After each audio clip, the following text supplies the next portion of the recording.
नागपूर जिल्ह्यातील धामणा येथे ज्ञानेश्वर महाराज मंदिरामध्ये संत सम्राट ज्ञानेश्वर महाराज यांचा संजीवन समाधी सोहळा कार्यक्रम आयोजित करण्यात आला।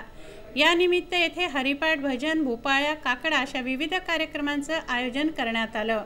श्री संत ज्ञानेश्वर महाराज माऊलीच्या पालखीची मिरवणूक काढण्यात आली।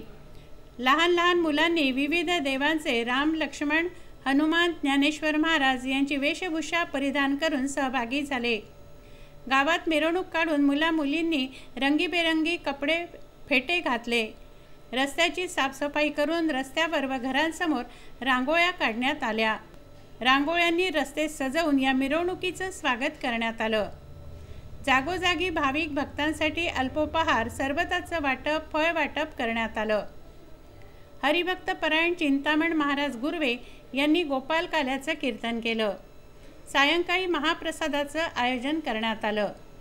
परिसरातील बाजारगाव, सातनवरी, खैरी, शिरपूर, भुयारी, नेरी, पेठ, 14 मैल, व्याहाड येथील नागरिकांनी महाप्रसादाचा आस्वाद घेतला। या कार्यक्रमाच्या यशस्वीतेकरता कवडू टोंगे, सुरेश ठाकरे, नागराव निखाडे, पांडुरंग टोंगे, हेमराज लोंग घाडगे, गोविंदा टोंगे, चंद्रभान टोंगे, मोरेश्वर आस्कर, लीलाधर टोंगे, शेषराव टोंगे यांनी मोठ्या प्रमाणात मेहनत घेतली।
येथे रामायणाचार्य हरिभक्त परायण चिंतामण महाराज गुरवे, गायनाचार्य हरिभक्त परायण विनायक महाराज पाल, ऑर्गन वादक हरिभक्त परायण देवेंद्र महाराज डांगे, तबला वादक हरिभक्त परायण श्याम महाराज रंगिले, झाकी हरिभक्त परायण विनायक महाराज खडसे, हरिपाठ संच हरिभक्त परायण धनराज महाराज सोनवणे, हरिभक्त परायण रवींद्र विंचुरकर, हरिभक्त परायण मनोज जैन, प्रफुल्ल लोखंडे यांनी या कार्यक्रमांचं सादरीकरण केलं।